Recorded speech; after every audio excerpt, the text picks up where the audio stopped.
One on Prime 3's highly anticipated bantamweight title fight between John Lineker and Fabrizio Andrade was declared a no contest, but the bout couldn't have been more controversial if they tried. Before the fight, Lineker was the champ until he was stripped of the title for missing weight.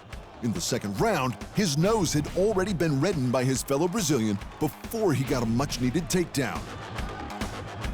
Lineker was taking control even when Andrade made his way back to the cage and managed to get back to his feet. The Hands of Stone had his chance to show how he got that name, and Lineker went headhunting, cracking Andrade with a series of hard punches to the face. By the third round, though, it was Lineker's face that was a mess, and Andrade had him backed up against the cage when he folded the former champ with a knee to the belly. Lineker retreated, but Andrade landed another knee, except this one was low. Lineker dropped to the ground in apparent agony and was given the full 5 minutes to recover, but he simply couldn't.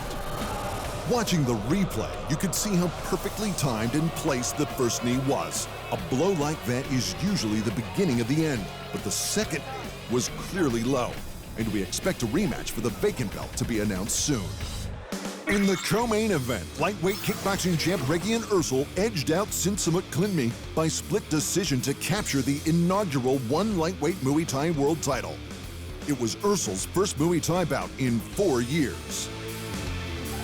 The dual sport lightweight champ looked like he'd gotten the best of the undefeated Thai fighter for the first 3 rounds.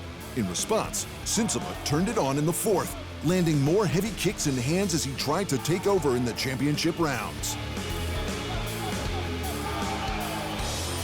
By the fifth, it was anyone's fight, and Sinsamut came on strong.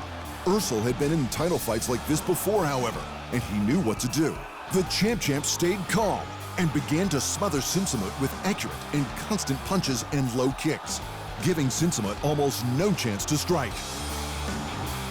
After 15 minutes of action, 2 of the 3 judges scored the split decision for Eersel, who moved his record to 59-4 and made history as the organization's first ever one lightweight Muay Thai world champion.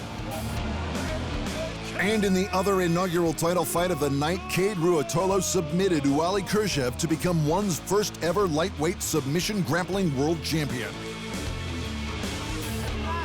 It started out as a fast and furious scramble on the mat, but it didn't last. The 19-year-old grappling phenom needed just over 4 minutes to secure a heel hook and force the 4-time Sambo world champion to tap. While it was Kurshev who hit the early foot sweep, it was Ruotolo who eventually capitalized, and the submission looked nasty. Also on the card, Sitthichai Sitsongpinong survived an early scare to outpoint Mohamed Boutassa in their featherweight kickboxing battle. The veteran striker survived everything the young hotshot could throw at him and stood toe-to-toe with Too Sharp for all 3 rounds to secure his 127th career victory. And in the opening bout of the main card, Shamil Gasanov submitted Kim Jae-woong in the first round. It took just 2 minutes for the Russian to take Kim's back, and the South Korean couldn't shake him. The rear naked choke was in deep. That's all she wrote. Thanks for watching, and remember, if you want more fight sports in your life, just hit the subscribe button.